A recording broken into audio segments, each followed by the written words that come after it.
Self-tapes are just as good as being in the room. Really? And you believe that? Look, I started acting in 2021, a year into COVID. I've done one in-person audition, ever. Everything else? Self-tapes. So I'm not here to tell you they're garbage, but just as good? Well, let's talk about it. Here's what's true. Self-tapes open doors that didn't exist before. For example, I live in South Carolina. I'm not going to drive to Atlanta for a first round audition for a co-star. But now, I can submit for it. That's real. You also get multiple takes. You get to pick your best one. You get to watch it back and know if you're hitting before you send it. That's a gift. But here's what they don't tell you. Suddenly, you're not just an actor. You're a photographer, a lighting tech, a sound engineer, an editor. And you still need a reader. Good luck with that. And the human element? Gone. No feedback, no notes, no try it this way, no confirmation anyone even watched your tape. But here's what actually bothers me. It's not self-tapes.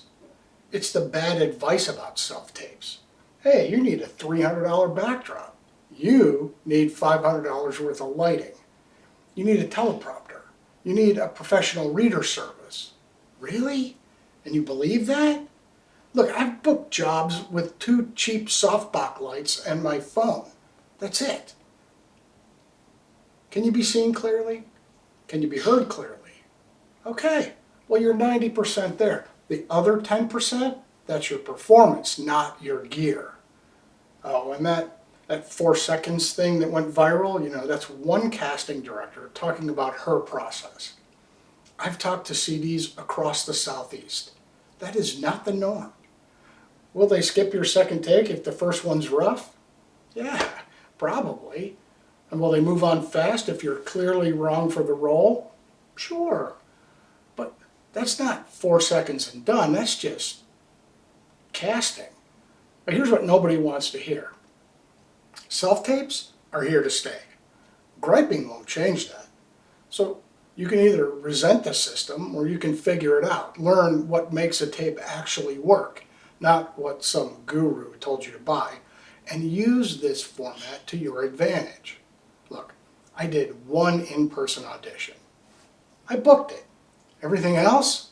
Self-tapes. And I'm working, so maybe the room isn't the only place the magic happens. Now, the bad advice about how to self-tape, well, that is a whole nother conversation. But for now, look, stop mourning the room, start owning the tape.